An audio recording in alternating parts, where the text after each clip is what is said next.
Okay, good morning, everyone. So before we start the class today, I just want to read something I got, mamish, half an hour ago, 20 minutes ago, from somebody who was introduced to this concept. I'm going to read it. Yeah, that's why I want. That's why I want your phone. I couldn't read it on my phone because I'm recording. Yeah. So this gentleman's brother was on the all-night learning class in one of the classes that I had. And after hearing what he heard, he said it to his brother, and he said, listen, let me put you on Abraham's broadcast list. This way you can listen to the lessons. Fine. So this gentleman, he already has. This gentleman, so he listened to a couple of classes, and look what he says. He says, good morning, Mr. Yakubov. I started listening to your classes. This is mamish, maybe a day ago, two ago. They're very good. I will start implementing them. I hope I will finally have Shalom Bayit. Shalom Bayit. I'm married for 15 years, and I won't say that all 15 years were bad, but I see the longer we live together, it's only getting worse, but not better. I actually was looking for someone like you to help us. I was going to some Rabbanim in the community, but I did not know why their words didn't penetrate my heart. But since you experienced it yourself, so your words have influence. So everything what you're teaching is correct, but problem, but, yeah, one second, I missed, one second. The problem is when we get married as young, Jewish couples or any couple, yeah, we don't really know who's a woman, what's her nature, how to treat her, how to get along with her. We learn it as we go on the job, basically. We come to this world blind, not complete, as fools, immature. That's why we learn from. Our mistakes. That's why, since women and men are very different by nature, it's very difficult to get along. But one thing I tell you, from all these arguments and fights, I learned a lot and I changed a lot. I'm not the same person as I was when I got married, but I need more improvement for sure. But with your classes, B'ezrat Hashem, I will finally have a beautiful relationship. Thank you very much. So then I told him thank you.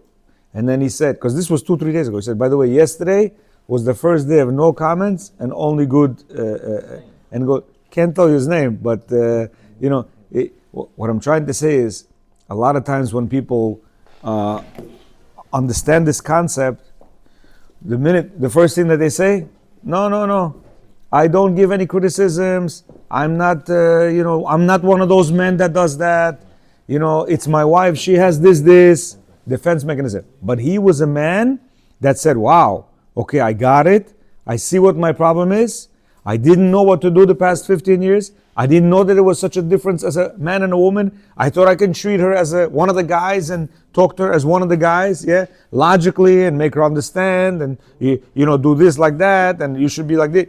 Now he understands, or he's in the process of understanding of what it means to be a woman and how to talk to her, and hopefully he's gonna fix the situation. And that should be every single one of us that are listening, and every single one of us that understand this concept. Yes. He was here, or how? No, his brother told him. His brother heard, his brother heard, and he was amazed, and every question he had, I would answer him, and he was like, yeah, I hear. But, he kept on saying, but, in Uzbekistan we did this. But, back there it was different. This but cannot work now. You understand? And my last year was the alpha male, right? In this day and age, you cannot be an alpha male. You know what an alpha male is? We discussed it. A lion is an alpha male. He shuts everyone up. He's the king. You do what I say to do. And that's it. Until somebody knocks him off his alpha male status and becomes an alpha male. We cannot. Maybe it used to work, 10, 15, 20, 30, 40, 50 years ago. It does not work nowadays. Because first of all, that's not how it should be. You hear? So now, we're up to page 39, chapter 5, in Happily Married by Rav Zamir Cohen. He wants us to understand the physical differences between, the psychological differences between a man and woman. He says in the 20th century, Psychological research unanimously maintained that psychology of a woman is altogether identical to that of a man, and that all the hype about the differences between a man and a woman, her emotions, make up that men are based on prejudice designed on to denigrate women and glorify men. He says before, long time ago, women and men think the same way, they're built the same way. The only thing is she's a female, weaker, she's down, man stronger, he's up. Thus, for example, it was commonly held among the scientists in the 19th century that since a man's brain is 11% larger than that of a woman's brain, even after taking into account consideration of such factors of bodily dimensions, it seems to be clear proof of the intellectual supremacy of a male. Man's brain is 11% bigger. That means what? He's much smarter. Therefore, you woman, second-class citizen. No one knew at the time that men and women have the same number of brain cells, but that those of a woman are more compact and within a smaller skull. So he says, you're not more smarter. She has the same amount of brain cells as you. Your brain is just a little bit more scattered. Hers a little more compact. In the 20th century, researchers' approach swung all the way to the opposite of the end of the spectrum. And the official scientific position declared equality between the sexes, even from the emotional, psychological aspect. Then they said, you know what? Emotionally and psychologically, they're the same. Yeah, they're not different. 1 second. This is as they started to get more smarter and smarter and more advanced, they understood difference. This is the 20th century. How silly can you be to think even back then that men and women have the same emotions? What do you mean? Back then, I'm sure men probably dealt with the same. No, so you have to understand. They thought no, their emotional understanding is the same, which means if I joke around haha with you, I can do the same thing with a woman, and you'll take it as she will take it. We know that's not the case. You understand? He says this insight, designed to prove the enlightened view of the woman's equality, flourished in the previous century and gave way to the subsequent social changes accordingly. Which means what happened in the early 1900s, which is the 20th century? Women said, no, we're the same. Yeah, and they said, yes, you're emotionally and and mentally, you're the same. So they said, woman's equality, right?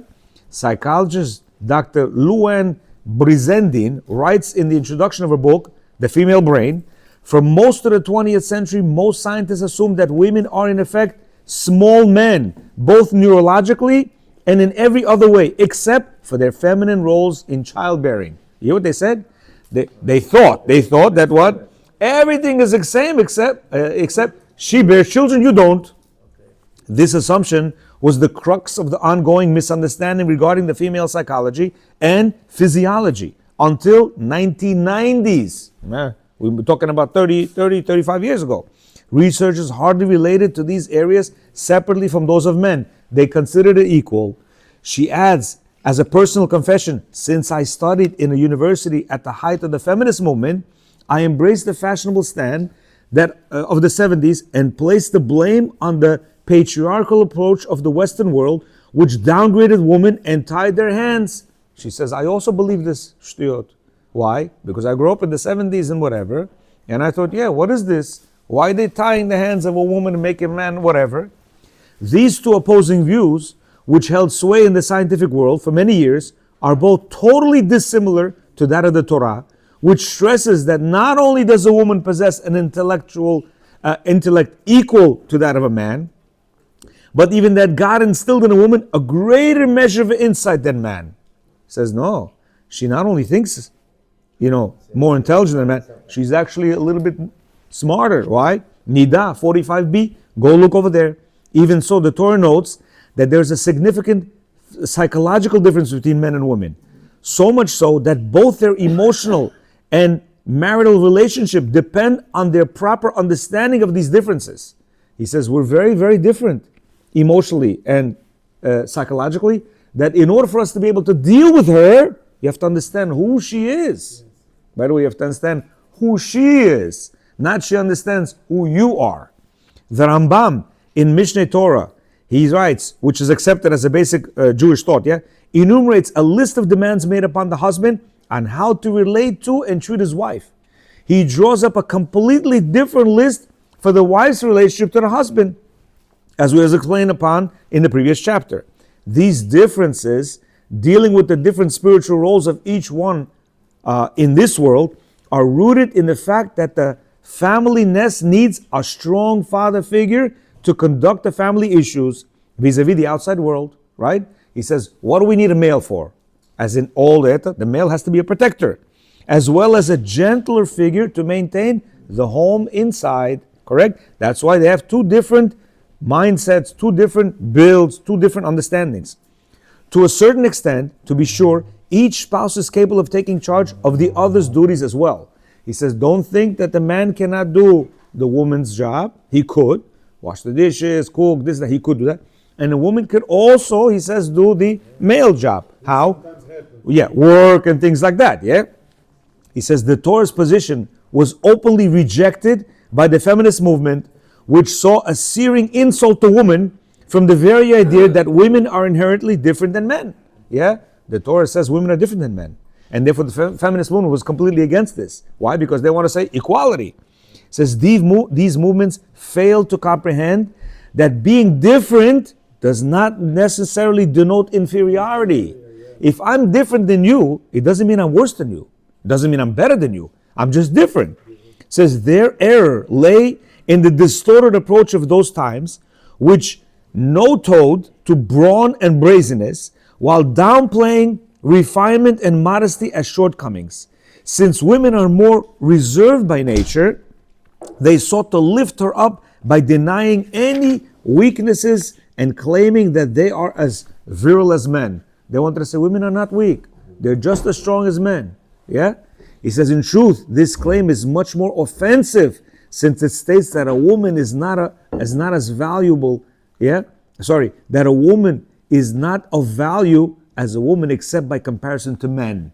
Meaning, if you say that, no, she's just as strong as a man, she's just as built as a man, so what are you doing now? Now she has no value. The only value she has is compared to a man. Yes, sir. So you're saying that when it's a fire in the building, who are they going to say first, a man or a woman? One second. First we have to understand, 1 second. He says the Torah's position is that woman is perfectly formed for her role, just as a man is perfectly designed for his role. And each of these functions are different and respectable on their own. She possesses qualities that he lacks, and vice versa. On a deeper level, he provides her with her material needs, the raw material, and she develops and expands upon the given, while she gives to him from her spirituality, and he builds up and develops it accordingly. Both together are complete composition in a perfect marital partnership. Yeah? If we both work together, it all complements each other. You understand? He says, according to Kabbalah, at the time of their Kiddushin ceremony, right, the ceremony of marriage, the two halves of a soul, the male and female, are joined and become one united soul. From there on, they are permitted to live together and perform a great mitzvah by their joining in purity. Yeah? As we know, before we get married, it's a male soul and a female soul. Yeah, when we get married, the two souls connect. And now we have one soul. He says over here, one soul we become when we get married. Yeah, half soul, male and female. He says, the Torah states, he created them male and female, and he blessed them, and he called them Adam. We had it on our parasha right now, behind, yeah? He says, interesting, if you look over there, when it says Ezer Kenegdo, right? Rashi, you know what he says? He made the woman in order to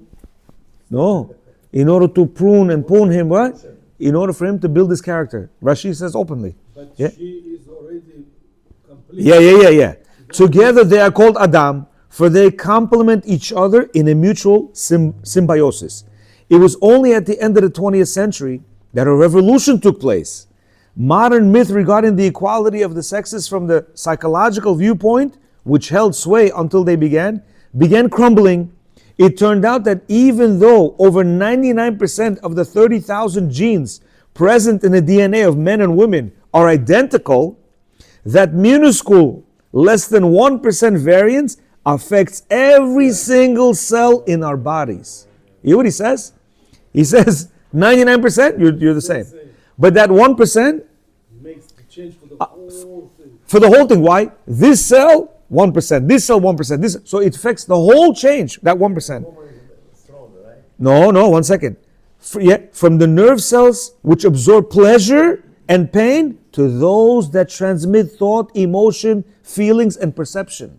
Imagine, we absorb pain differently than they do. We absorb happiness differently than they do. Sorrow differently than they do. Yeah? She starts to break down and cry. We can stand and, Very good. Why is that?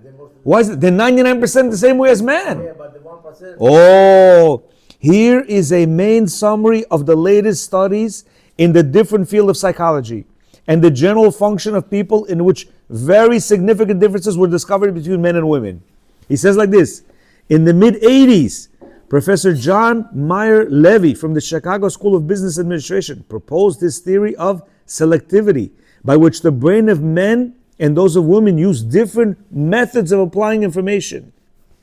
He says men will relate to a piece of information that is relevant to them and will ignore the other data. They will dispose of data they feel is superfluous. I don't need this, it's out. Yeah? It says women, on the other hand, attempt to translate information in a more general, inclusive manner. They will pay attention to every detail and try to incorporate as much of it as they can, preferring to deal with all the data. He says, relevant or not, be it geared to their immediate needs or only to what surrounds them.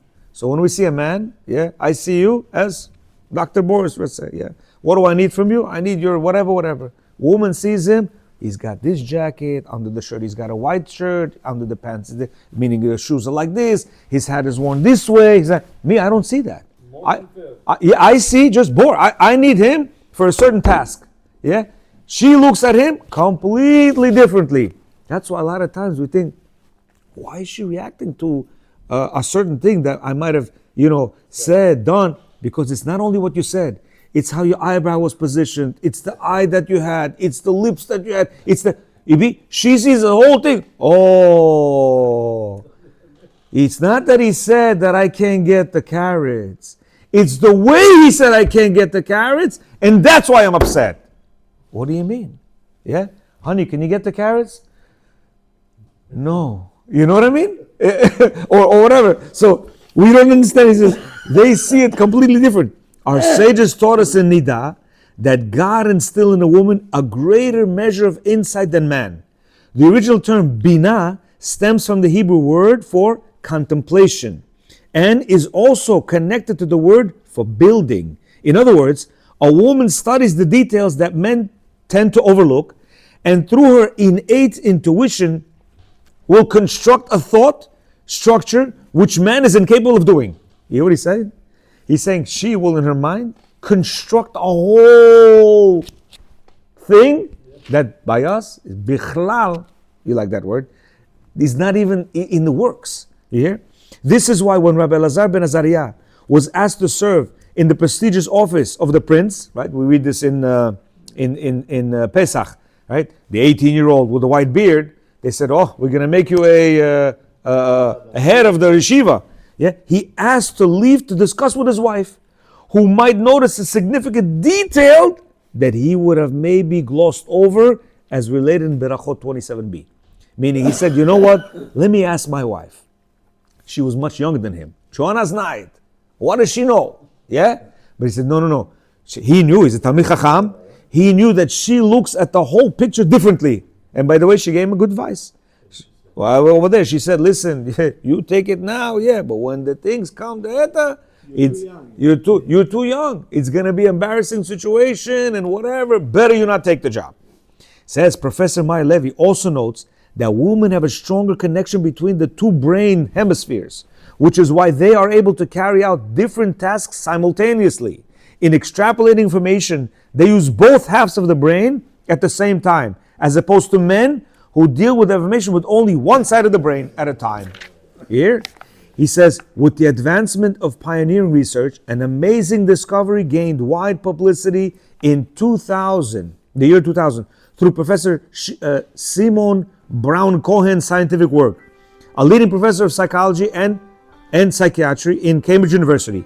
He wrote a book titled "The Quantitative Differences of Men, Women, and the extreme male mind, and prove through new studies that the two genders vary in the biological makeup of the brain. He said they're completely two different people. He says these biological differences makes it appearance at the very information of a fetus, with the male absorbing more testosterone, which develops into a male brain, while the female absorbs less and develops into a female brain. A male brain can analyze, break down, and construct things systematically. It understands more quickly how things work and thinks with a if-then process. If I do this, then that's going to happen. Yeah? Everything has a cause and effect. Every question an answer. Such a brain can navigate better since it builds itself in three-dimensional diagrams of physical fields. You hear? It says a man is an analytical person. If he's thinking, okay, if I do this, if I open up like this, if I invest this, this is going to happen. If that's going to happen, I'm going to do this. But if this is going to happen, I'm going to do that. Huh? Huh? He's like a chess player, exactly. Interesting. Are there women chess players? Are there women chess players? That's interesting. Because of this. She wouldn't be able to ever make a move. You know why? She's got too much to think of over there. He goes for the kill. He knows what he needs to do in order to get that thing. By the way, that's interesting. We got to Google if there's women chess players. There must be, but I'm... I shared the Gemara portion with my wife in the morning. Yeah. Oh, she was flying. Yeah, she was flying, right? But because it's too much I need to think of, yeah? Like some of the guys ask, but what if they, say, well, who cares what underwear the king is wearing, right?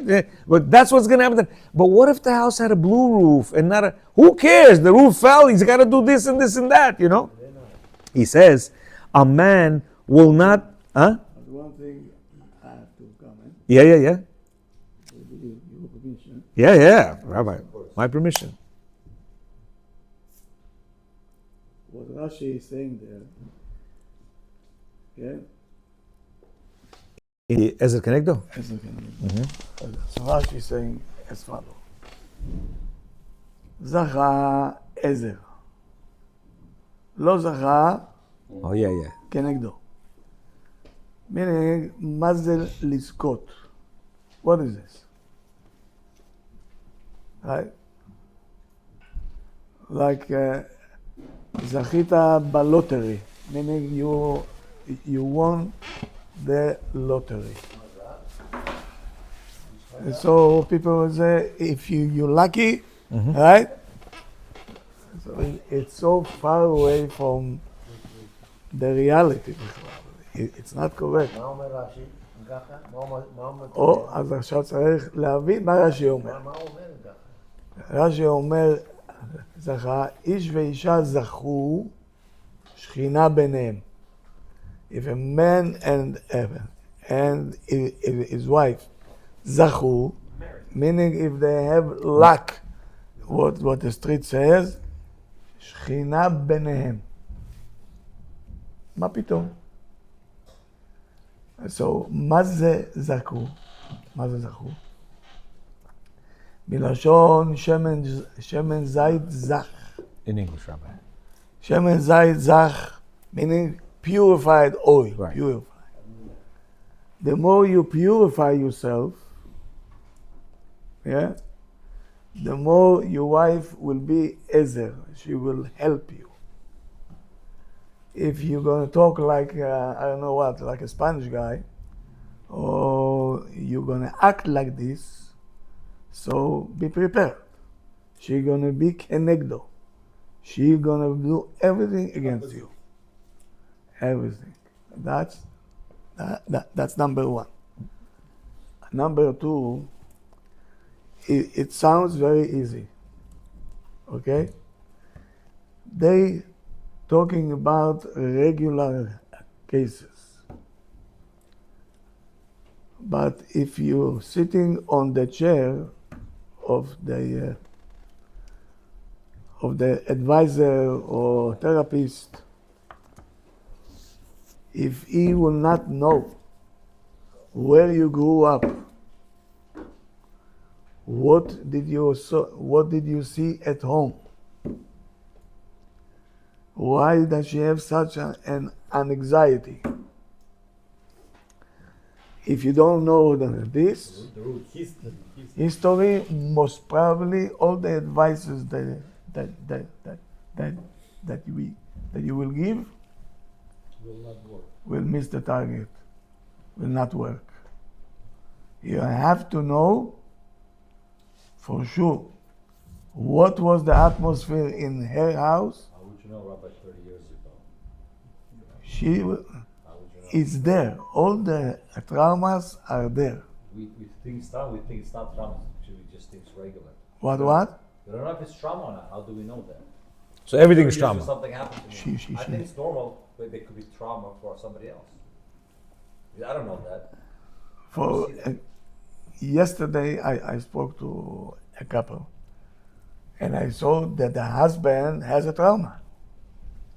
From childhood. And then after I dug a little bit, I found out that it coming from his grandparents.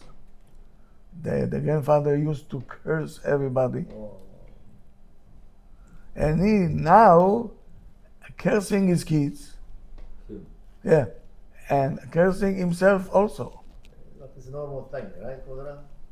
You know, for a child, for example, right? If you're going Gaha, yeah, let's say you like this. Here comes Savta, the babushka, and says, Sozan mekunam hozir. Sozan, Gaha, Needle. a needle. Habibik, this child will carry it All his life. most of his life. She instilled the fear in him. Yeah. Yeah.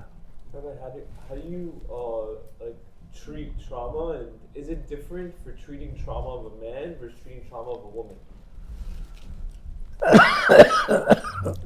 It's the same. It's the same. It's the process. same. But since they are more emotional, there is much. You can see it with all the colors. You know, severe, Yeah. and the reaction also is very severe. How do you treat the trauma? Oh, so there are people that are they're professional in a trauma, and they have to sit down with you. It's not like a spouse to spouse thing. No, that need help already. Unless you Mr. Super Duper, Meaning Which very we're not. patient, And, very and patient, we have to caring, get there. right? We have to get there. you have to know where is this behavior is coming from. Most of the behavior that I see is not that normal. But we could aggravate the behavior, Rabbi. Mama, We could aggravate the behavior. of course. It's because when people get married, yes, they have certain traumas. I don't know if there's, people without trauma. Each one of us has a certain type of a trauma. Some much more. Some a little bit less. But the aggravation of these traumas is what's happening nowadays because of the fact that we don't understand our mate. We don't understand her. She doesn't understand us. Yeah. And therefore we're aggravating those traumas to the max, and everything is becoming, an unlivable place. Yeah. But I see in my relationship there's major trauma from the past. But you Yeah. know what? With the kind words and with the no comments or whatever, those traumas disappear. Meaning, I shouldn't say disappear. They hibernate, and Yeah. hibernation. Then calm down. They calm down, and hibernation could be for infinite. Meaning, as long as you don't bring them out again. How do you bring them out? Through not following the steps that you're supposed to follow. Okay? So if we understand the makeup of the individual, she for sure is much more emotional. See, so he's saying right now, a man's brain is more systematic. He says a woman's brain is different. He says a man will not automatically think of offering a cup of coffee to a guest or inquire about his children. And even if he does, he won't really be interested in the answer. Why? How are you? You know how we say that? It's just, it means hi. I don't care how you are. If sometimes people answer your question, I'm fine, but you're thinking, why is he answering me that? Because you said, how are you? No, that happens. It happens many times. Yeah, I never say hi. I said, hi, how are you? He says, well, I'm. When you say how are you, it means you want some reaction. You don't. A man doesn't want a reaction. If you say hi. Oh, very good. He says, a woman, when she says, how are you? She means it. She wants to see what you're saying. He says, a female mind will be quick to identify the thoughts and feelings of another person and react accordingly. She can interact emotionally with others and feels an instinctive need to relate to babies and protect them. She will try to retain a memory of physical area by noting points of interest rather than by drawing a mental diagram. You understand? We need to know, okay, left, 2 blocks right. She know. Oh yeah, I remember this tree, over here I make a right. Oh, I remember this beautiful house with a red roof, over here I make a left. Oh yeah, I remember that. So he says, by them, they make an association. You understand? He says, in these studies, it was shown that the cerebral center of emotional and memory, the hippocampus, is larger in women, as are the nerve pathways connecting to speech, emotional, rapport, and with others.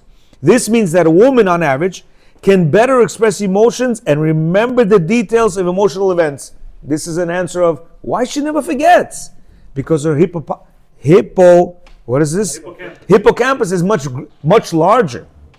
And the nerves going there are much larger. Here, it says men, however, use up 2.5 times more brain area for their male drives, while the center ruling action and aggressiveness are significantly bigger in men. Meaning, we use most of our men, for what? Wow, that woman looks amazing. That's the male drive. You hear? That's our processing center. He says, similar to the conclusions arrived at a Professor Cohen, the American writer Marilyn French connects in her book, Beyond the Power, says the phenomenon power of suffering, sensitivity towards others, and adaptability to changing life, activity, supremacy, belligerence, and overcoming challenges are male attributes. We're able to do that. They're not. Despite her being an outspoken figure in the feminist movement, French, this doctor, notes that the differences between men and women exist in human society as a whole and in each person in particular. She stresses that the differences between genders is not hierarchical but complementary. You hear? Even though she's a feminist, she says our differences in men and women, it's not hierarchy. Not he's better than her. No, it's mutual. This is a feminist telling you. Struggle and compromise, aggressiveness and submission, abstract thinking and intuition, the merging of these create a wonderful combination. A man is woman on her nature is submissive. So a lot of men say, why she's not being submissive? You know why? Because you made her into a man. Through your actions towards her, instead of her being submissive to you, which that's what a man wants, she becomes against you. She becomes, American psychologist, John Gary's bestseller, Men Are From Mars, Women Are From Venus, very popular book, by the way. He says, presents similar conclusion and maintains that it has been proven that pinpointing the dissimilar characteristic differentiating men and women can resolve many of the problems and conflicts between married couple. You hear? If you understand the little details, differences, you won't have any problems. He says the scientific discoveries of recent decades actually reflect the basis of the Rambam's different approach to marital counseling regarding men and women. He says, note that these are ideas he culled from our sages' teaching in the Talmud, founded upon the reality of the gender disparity between men and women, and the fact that they are designed to complement one another. He says, Rambam got this from our Talmud, all the laws that he got. The practical application of their different psychological makeup and many and significant, directly affecting the nature and the emotional relationship between the spouses and consequently their marital harmony. He says being able to connect emotionally to a wife because of her mental makeup is very important to matrimonial harmony. Meaning since we understand how sensitive she is, and that her feelings overpower her makeup, it's not feeling. We're action. You understand? We're tachlis. She's emotional. You understand? That's why she needs an emotional connection in order for us to be able to live in harmony with her. If we don't have that emotional connection, she's broken. That's why many times we say, "Hi, Rabbi, I don't understand. I'm doing everything. I'm supporting the family. I'm driving the kids. I'm doing everything. Why is she still like this? Because she lacks emotional connection." And that's why she even tells us. She tells, "I don't feel emotionally connected to you." And you're thinking, "I don't understand. I'm around you all the time. You don't even let me work. What's going on?" You know why? Because she doesn't feel emotional connection. Now, we have to work on this. What does this mean, emotional connection? You understand? We have to maybe learn some books on how to emotionally connect with a woman. She needs to hear words. Apparently, it's a very big thing for them that they need to hear, "I love you." And I'll give you an example. I was learning last week on right after the Chag. I was learning, preparing for the class, and I usually have a cup of coffee, and I have a napkin, and I put the cup of coffee on a napkin. Yeah. So after learning, I needed a little break. So I took a pen and I drew a heart, and I wrote my wife's name, Carmela. And then I looked at the name. I said, "Oh wow, interesting." So I went up on the napkin and I wrote her name, and then from her name I took all the kids' names. Akiva, Rachel, my daughter, and it came out that all of our names, except I didn't put my name there. What? It was there. Now imagine, heart with Carmel and everything. Now I flipped the napkin around, yeah, and that's how it was. What happens that night? Oh, Shabbat. It was Thursday, so Shabbat. That napkin was still there. They prepared the table. Guess what? This napkin landed on my wife's plate, yeah? Meaning upside down still, yeah? All of a sudden during the meal, she flips the napkin, she's like, "Oh wow, what is this?" No, listen to this. What? You had to be here. She's like, "What is this?"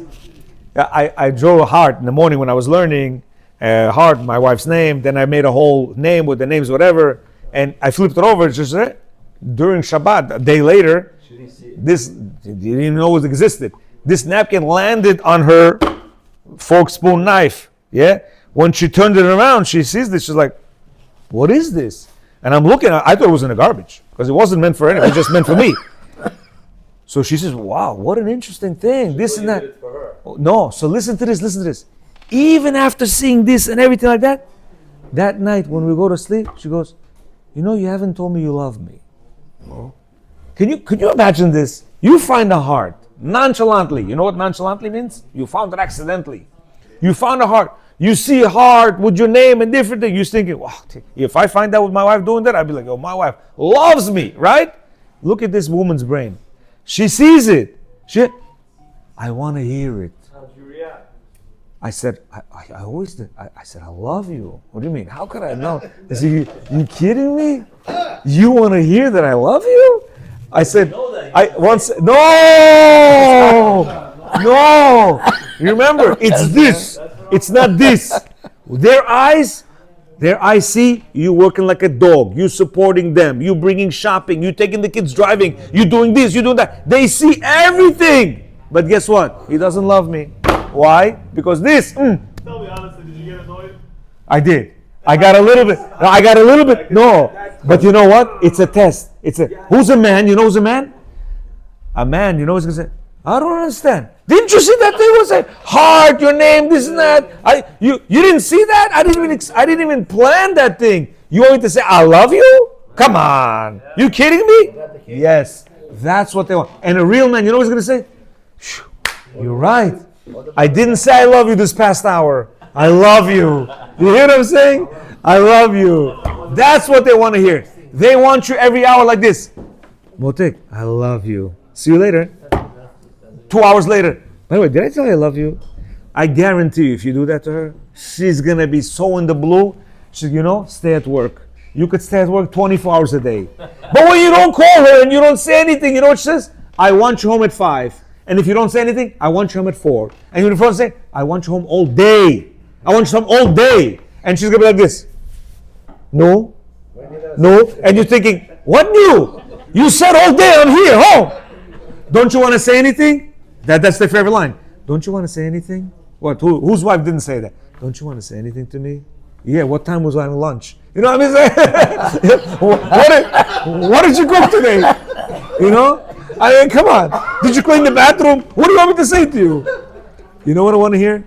I love you. I miss you. You're the most wonderful woman. What a dress you have. Those nails are rocking. You did. That's all they need. And when we can understand this through our thick skulls, by the way, it was hard to say that.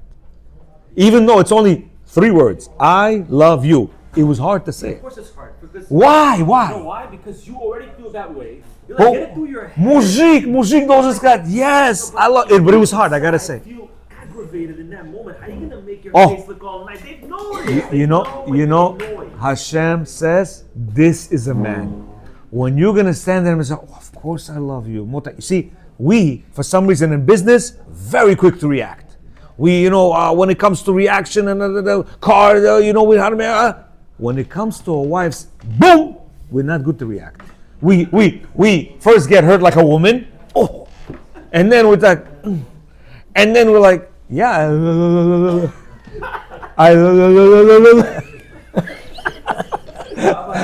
why? The same thing or no? Ma. You already graduated. You don't say that. Oh, Rabbi has to And say it graduation also. is What do you mean? Graduation is after 120. After 120, you could say, Rabbi, did you graduate? But until he's living and walking and talking, guess what? 99 years old. Ma tu yanach bebinam. Notice that in Bukharian, there's no love. Is there love in Bukharian? Nachs bebinam. I like you. What is that? Where's the Bukharian for love? The Iranians have love? Is there such a word as love? I think they just erased it from the Iranian and Bukharian dictionary. Baruch Adonai L'olam. Amen.